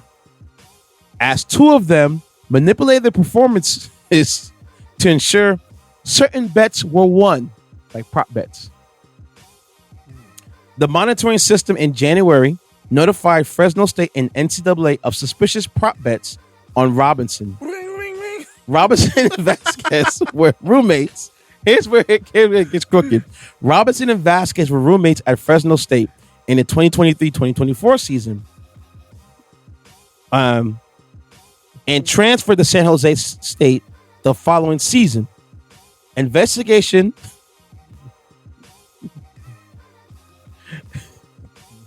Stop the face, man. What did I do? Investigations discovered that texts from Robinson planned to underperform in several stat categories during the regular season. I got a paperwork, big dog. Robinson placed multiple bets on Weaver, a former teammate at Fresno State, in the 2024 season. In a matchup on January 7th with Colorado State, the flag was raised on 3 bets. Before a game, Robinson had his mother transfer money to him by Apple Pay to Vasquez so he can put $200 bets on Robinson's underline. After the game, Vasquez helped Robinson transfer the winnings to his mom. Robinson bet on Weaver before a game in December 2024. Weaver had prop bets on himself, Robinson, and other players that won him $1,200. So $1,250 from them spending $50. You know what they say? The house always wins, and when they don't, blow the whistle. Vasquez and Robinson failed to cooperate. Here's where it all went sour. Vasquez and Robinson failed to cooperate with the investigation, while Weaver did. All 3 were released from their teams and no longer enrolled in the university. The school was not punished. Current NCAA rules don't allow athletes or school staff to engage in sports betting of any sports that have a NCAA championship. So, if your school has fencing and there's an NCAA championship on the line, you cannot bet on it. But if there's, bowling or, I don't know, table tennis or pool, you can bet on those. Listen, man. I can't prove this, and I hope one day there'll be a documentary that does validate what I'm about to say. I feel like the very same thing that these kids and even athletes at the highest level are being punished for are the very same things I think these professional leagues and sports betting corporations are complicit in. I do believe that, because they say the house always wins. I do believe there are moments in these bets where this athlete could be scorching, and you about to hit all the parlays, and you get that text like, bench. You gotta go on the bench. You gotta go on the bench. We got well over 100,000 people that made the same four leg or 6 leg parlay right here. You gotta go. I think for me, when it comes to those big leg parlays, because the odds are so stacked against you to hit, that's why I think people feel like it's scripted. They say the house always wins. That's that. They're not just saying that just to say it. Now, for me, I feel like, because, first of all, the mere fact that sports and these betting facilities are partnering up and doing sponsorships is absurd to me. Come on, let's keep it a stack here, okay? You have FanDuel, MGM, all these sports betting casinos in cahoots with the league. Yeah. And you don't see a problem with that? That's not a conflict of interest right there? That's why I say it's not beyond a stretch of imagination for them to be complicit in that. Happen, and we found out about that. Yeah. Man, about a federal lawsuits that may come down the pike. It is what it is. If you're gonna stop me from running my chicken bag, we gotta stop you from getting yours. Now, I will say, I feel that these online betting things and these casinos are becoming little gangsters on the low. There was a guy who has like a form for prop bets and stuff like that. And, he hits on his parlays with the same form. They found out about it, and they denied his winnings. You know what? That's not surprising, because I remember a while back, I was watching one of the YouTubes of I mentioned it before, Anton Daniels, where he was talking about I used to go to these casinos and all that stuff, but I got banned and I'm marked never to come back because I kept cleaning up. Yeah, that's a real thing. Back to my point, the house always wins. Yeah. So it's like, what happened? They either, if you keep winning, or if you figured out something that they are not privy to, or whatever the case may be, they will ban you. They will deny your winnings. They will flag you. Probably try to flag you other places as well. Like, to me, that's sucker stuff. Because you be hiring the best card sharks and all these people who know the tricks of the trade to misdirect you, or to get you, or to make you feel like you could win, whether it's like I said, the best card sharks, or whether it's a random woman trying to hype you up, or whether from what I've been told, there are no clocks in casinos. There are no clocks in casinos, and you got to put your phone away. From what I've been told. I've never been to one, but I kid you not. Whether I'm playing blackjack or something, and I'm hitting, I'm the type of person to be like, "Oh, I'm up. Oh, it's time to walk. It's time to go." Really? No. I don't know you. It's time to go. Okay. I'm one of those people, because if I'm listen, I understand it's like winning. When you win, you want to win again. Yep. But my thing is, like, when it comes to you hitting a certain chicken bag, whether it's playing slots, blackjack, 21, whatever the case may be, there got to be self-awareness. You got to understand what you're getting into. Okay. That's how I see it, and I'm walking out every time. I'll go to different casinos for all that. But sometimes they can. There was a video I was gonna play up of this guy that was playing, I guess, blackjack on the table, and he has the Ray-Bans glasses on, and keeps winning whatever. One of the guys goes up to him and says, "Are you James?" He's like, "No, I'm not James." Okay, cool. Keeps playing. Then the muscle comes around again. All right, sir, you have to go. It's for what? You're banned. Because he had the Ray-Bans on. I guess he kept winning, and they frowned upon that and got escorted out of the casino. Interesting. Yeah. So the house, like I said, the house always wins, but when they lose, and they're like, something ain't right. Yeah, you cheat and you do something else. Yep. I was like, meanwhile, you've hired all the cheaters. Yeah. You've hired all the cheaters. You've hired all these people to misdirect me in some capacity, so you get every dollar out of me. And when I'm leaving with dollars that I came with and never lost, and then some, you feel away about that. You're mad about that. All right. One of our last stories when we get to the wise guy. Have you ever been to the Brooklyn Mirage? No, I've always wanted to go. Well, fun fact. Avant Garner files for voluntary Chapter 11 to strengthen financial conditioning and positioning itself for a strong future. Great Hall and Kings Hall continue to operate. This happened in August 4th of this year. Avant Garner LLC, along with direct and indirect operating subsidiaries, operator of the Avant Garner Indoor-Outdoor Events Complex in East Williamsburg, Brooklyn, announced that the company has voluntarily filed for relief under Chapter 11 Bankruptcy Code in the United States Bankruptcy Court of the District of Delaware. Wow. Avant-Garde, Great Hall, and Kings events venues are remain open and operating as usual during the Chapter 11 process, continuing to serve the vibrant community of artists and fans that made Avant-Garde a world-class performance destination. Yep, on my back.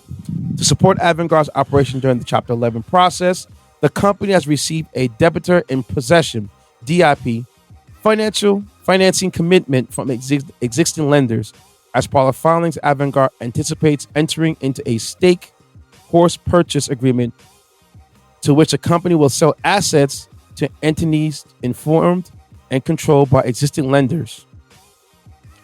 The decision to file Chapter 11 relief follows several months of financial distress, culminating with Avant-Garde being unable to open its newly constructed Mirage event space for the 2025 season. Many of the Mirage shows are being moved to the Great Hall or otherwise relocated for the remainder of 2025. Avant-Garde. Yeah. So the Brooklyn Mirage, apparently, it was like a event space. Real massive. Never been there before. Yeah, it's they hold. It's a venue. They have a lot of different acts that come there. So there's a video clip I want to play for which this guy was here, but whatever. Yep.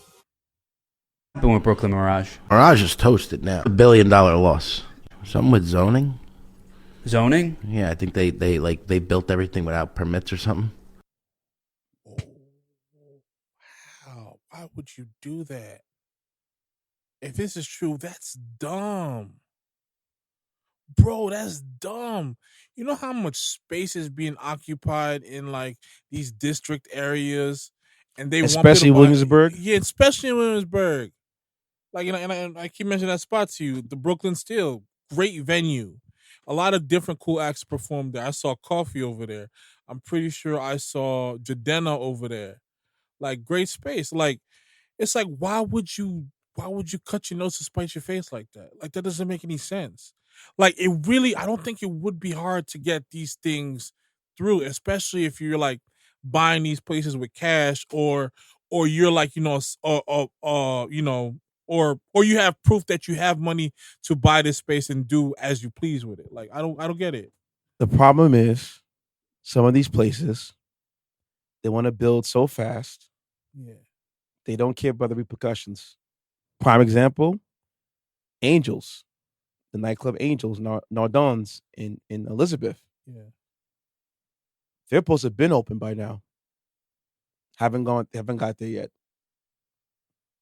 Bro. They did all that Hong Kong and Newark, supposed to have been open. But the reason why they haven't opened, they haven't gotten the permits. Bro, you can't do stuff like that, man. These people don't care sometimes, man, when you have this money coming in. Man, we mentioned him earlier. Drake, when Drake was building the embassy and the thing, he had to, and this was his private property. This was land that he bought. I hear you. He had to get certain things approved, Up to code, yeah. Up to code to approve. Even like his I think the pillars or whatnot outside of his house to be a certain height. Yeah. He had to get that clear, and this is his private property. What do you think you're gonna do with a business like that in that particular area and not think you would have to get that up to code? The problem that I've seen, especially in New York, is they're starting to crack down on a lot of things that let slide. You have the Brooklyn Mirage situation going on. Heck, my brunch venue. Okay. You know the Axel patio? That's no longer there anymore. Had to come down. Is it the issue with the sidewalk? Yes. Okay. I could see that. Cause remember how it was how far it came out? Yeah. Came out really far. Yeah. Like he was pretty much on the street. I was DJ on the street basically. Yeah. When I was there. Mm-hmm. I understand. I do. So now they have to get put like an outside awning Mm-hmm. to keep it going. So now my brunch spots, even though it was tight now,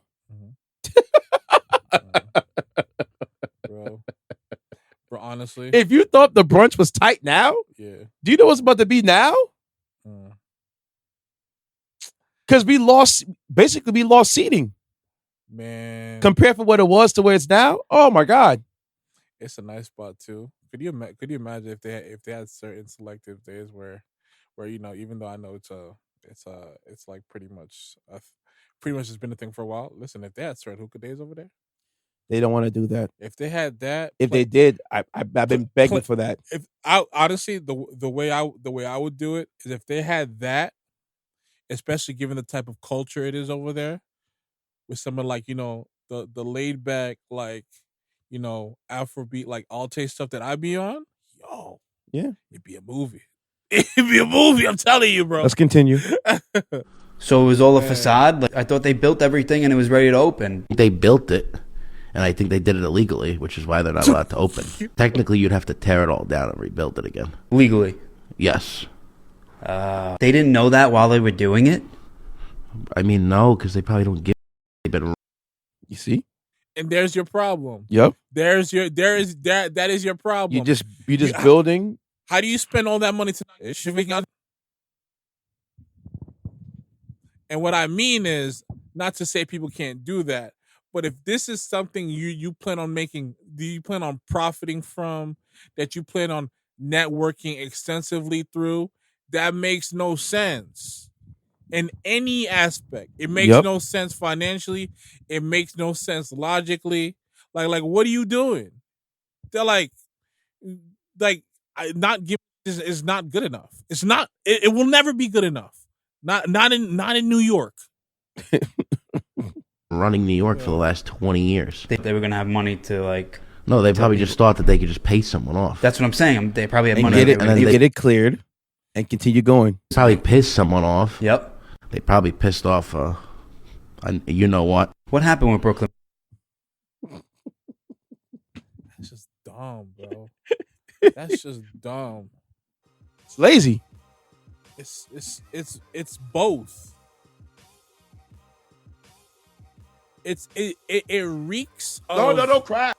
It reeks of entitlement, and it reeks of like a level of delusion when it comes to power.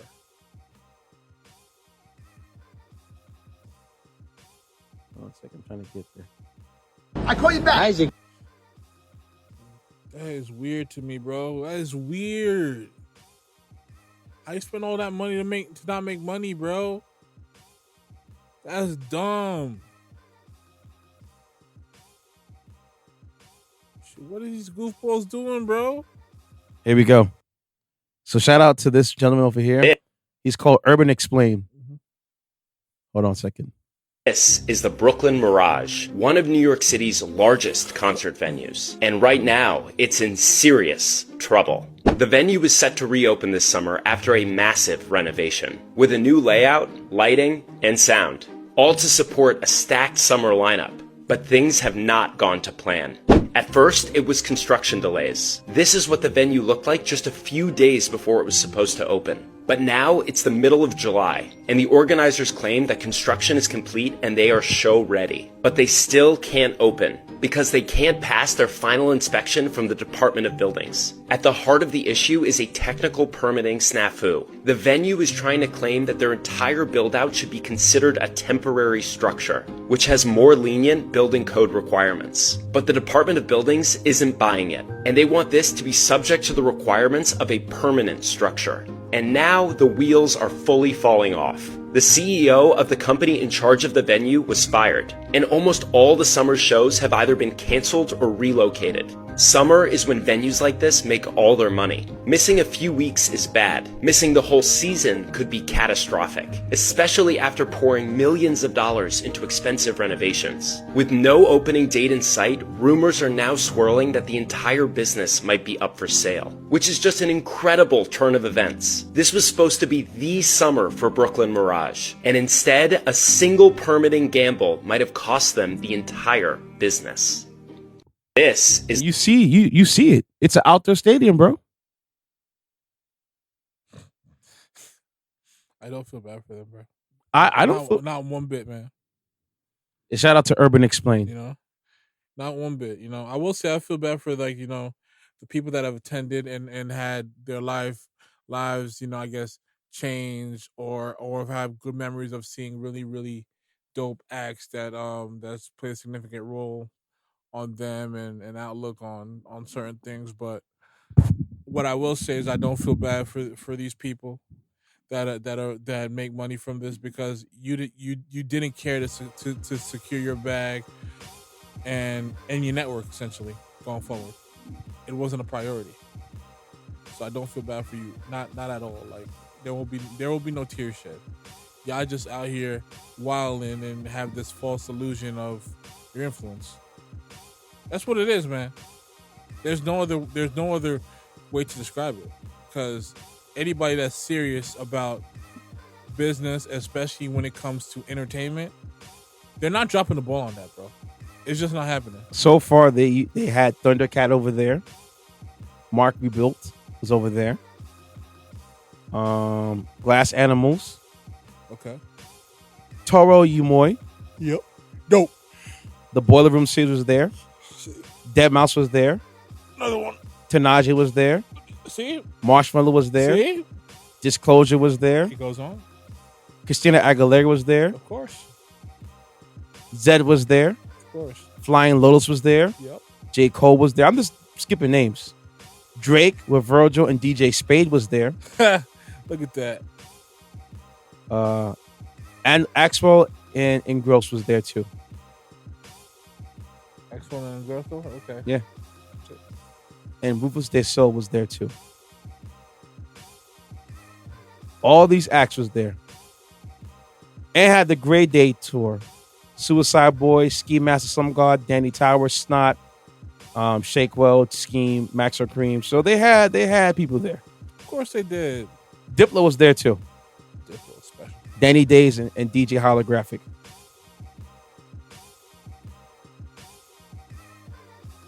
So.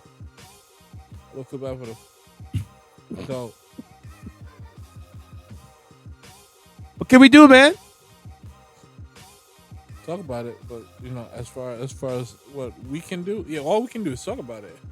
Shoot, ain't nobody telling them to build all that stuff if that wasn't up to code.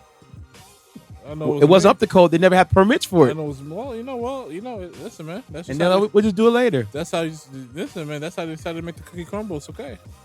Because like New York City's not been playing around with their buildings and stuff. I told you what they did with the brunch.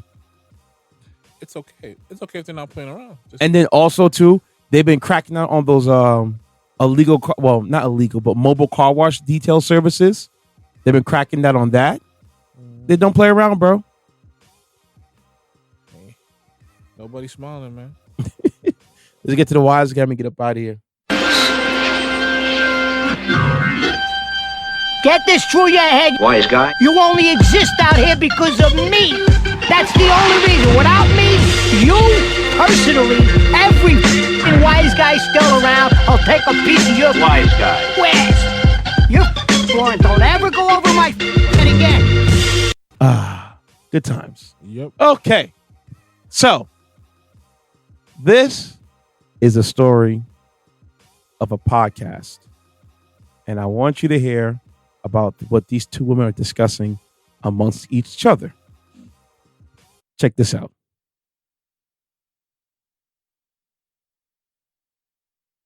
People and get a little extra money and sell the dirty panties. Hello, everybody, you do it. Listen, you hustle the money. They hustle your money.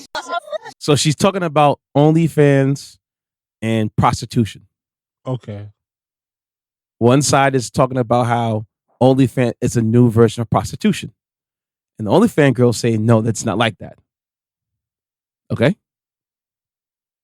Same thing. Like, what are you talking about? She said it's the Anyways, same. It's the same thing. It When is it comes not down the to same it, thing. yes, It is not if the we're same both thing. hoes, we're both on the same boat. It is not the same thing, okay? Yes, it is. No, it's not. Yes, it is. No, You it's just not. want to make it seem more classier. But it's not, Mama. You're on this page or whatever, Working at making it McDonald's, they seem still everything. making money. It's no, not no, the no, same no, thing. no, no, no. You It's making not it the same seem all, thing. you're painting it all pretty when in reality it's not. So why you it's call still, yourself an it's still escort? hoeing, hoe. Like Oh, now you calling me a bitch, right? Now you calling me a bitch. It's about to get spicy, y'all, boy.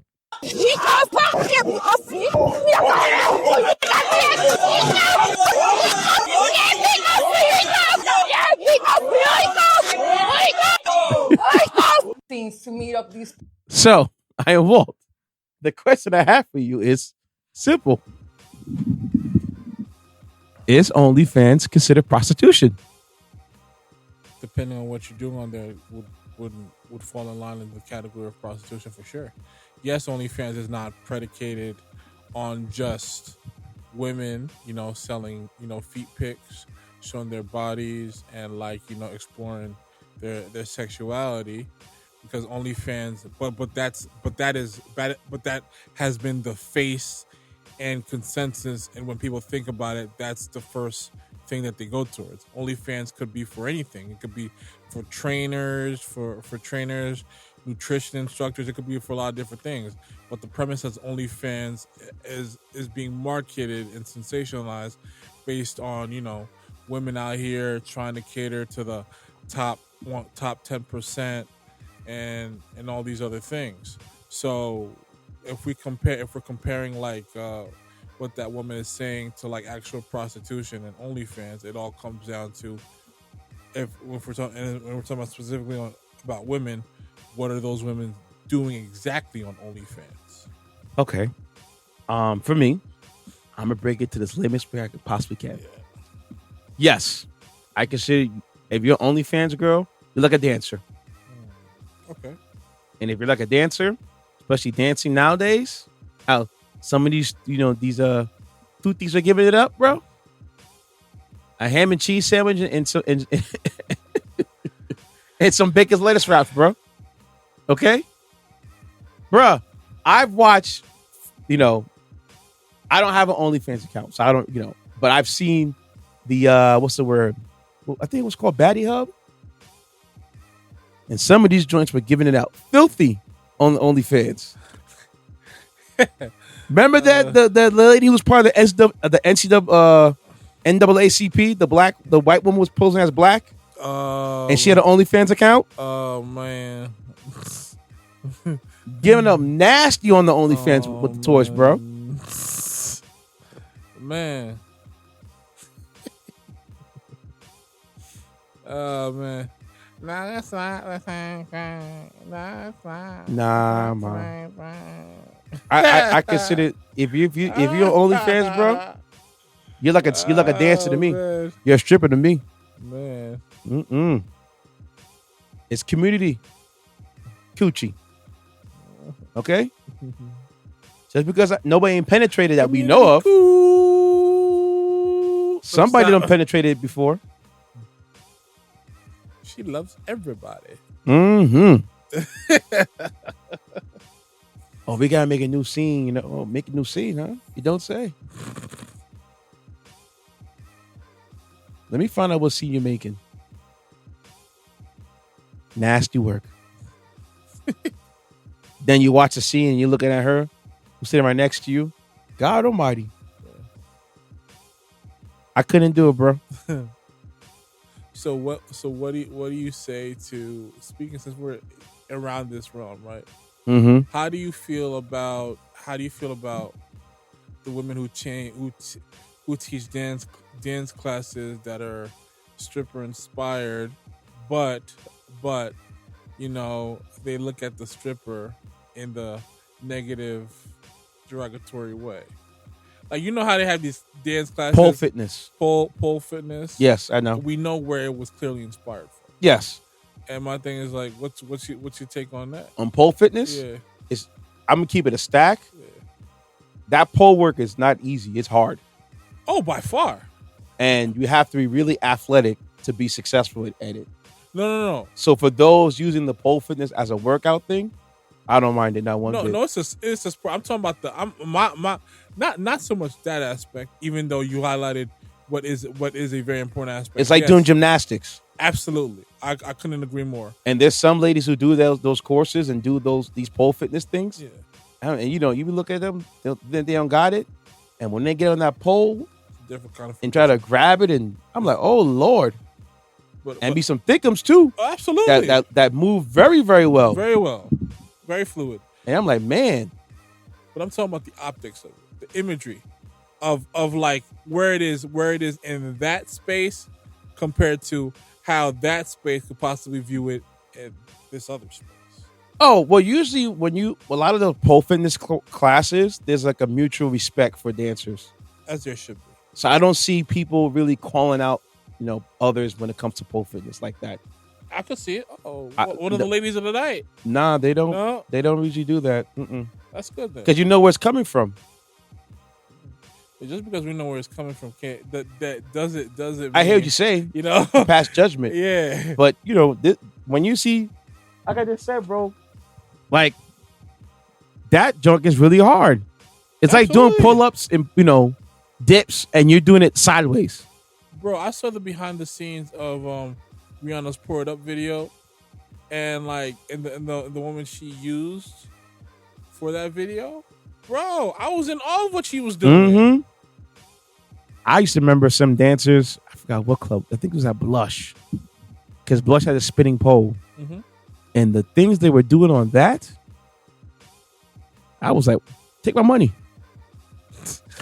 just take it. Yeah. I'm not looking at her as the sensual act.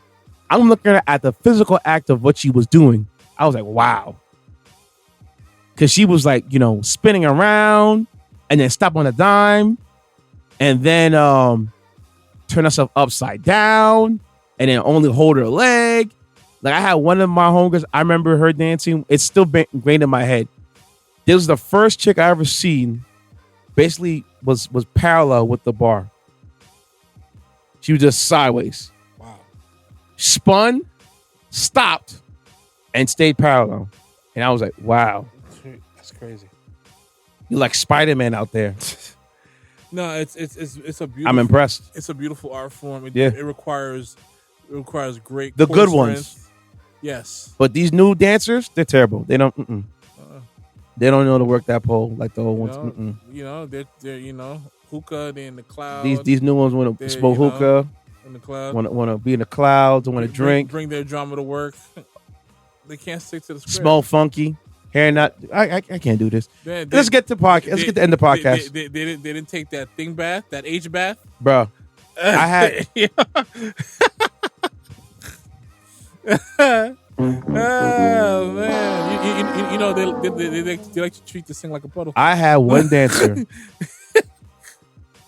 who, like I said, they will be renamed. They will be named nameless. Okay. Every time she would come to the club, I'm like, no, I didn't know it was her. Every time one dancer would come to the club, they essentially smelled like a coffee shop. Oh wow! Right? And I was like, man, I like coffee, but damn it, what the hell's going on? So I was like, I remember she came to the booth one time. I was like, where you work at? oh, I work at Starbucks.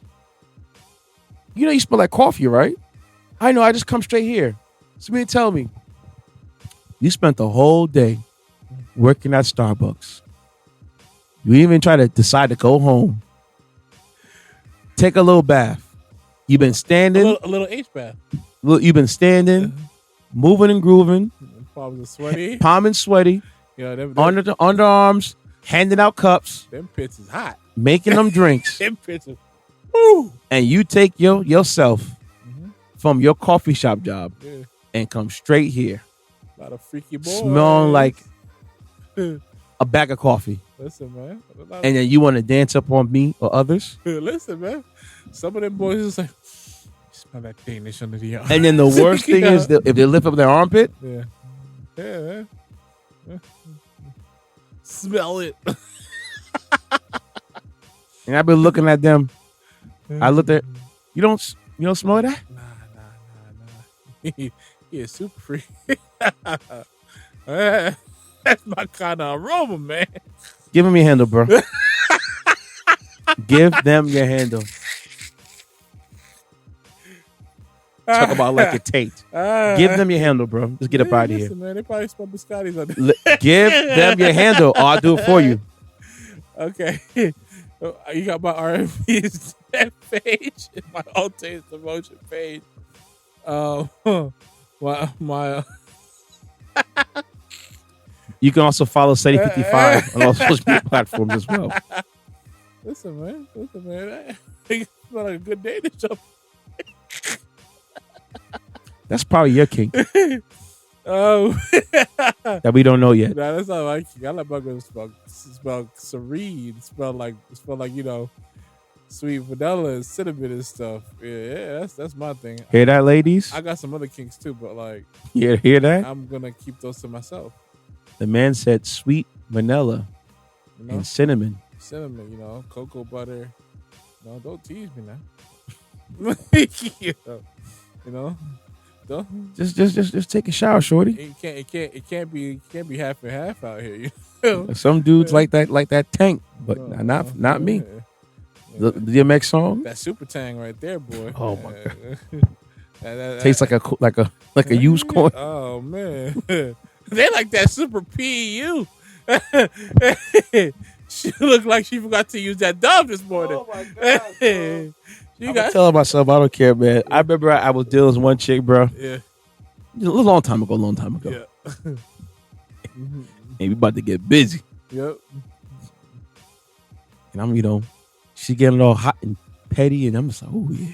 Yeah. All of a sudden, I get this little whiff in the air. I was like, whatever. It must be just some fate. Somebody let the trash out. Still kissing up on her neck. Yep. Kissing up on all this right there, boy. Mm-hmm. Getting her nice and moist. Yeah. And the smell come again. Yeah. Like, man, what the hell is getting that? stronger. When I went and rolled that panties off. Oh man. And I felt the whole room get dark. Oh man. Rolled it back up.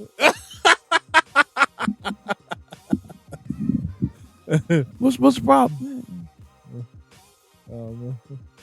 That's my kind of room. I just want I want my pickle tickle. Man. Oh man. I don't want to insert. Oh man.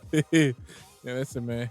It got mighty cold after that. No, she did her thing, but I know I gotta tell people that when you smell it, if you smell it out the pants. Oh man. So in football terms, you call it audible? You sure did. had my boys them one speed dial. Oh my! That Mercy come. Yo, in 20 minutes, call my phone, screaming at me.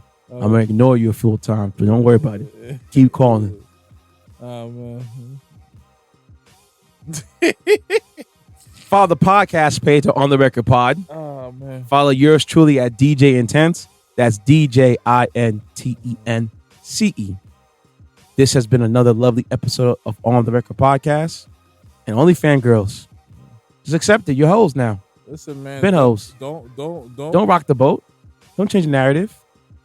Now, if you're an OnlyFans girl who's not doing that kind of content, you won.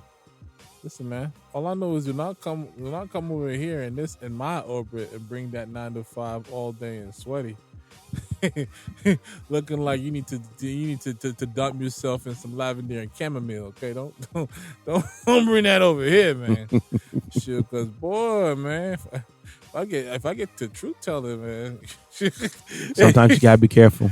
Oh man, listen, I gotta be careful. How dare you? When you talk about truth telling, yeah, they gotta be careful. Sometimes you gotta be like, not today, you know. I got a little stiffness over here going on. Political, you mean not? You gotta be political. Very political. See y'all next week. Oh man.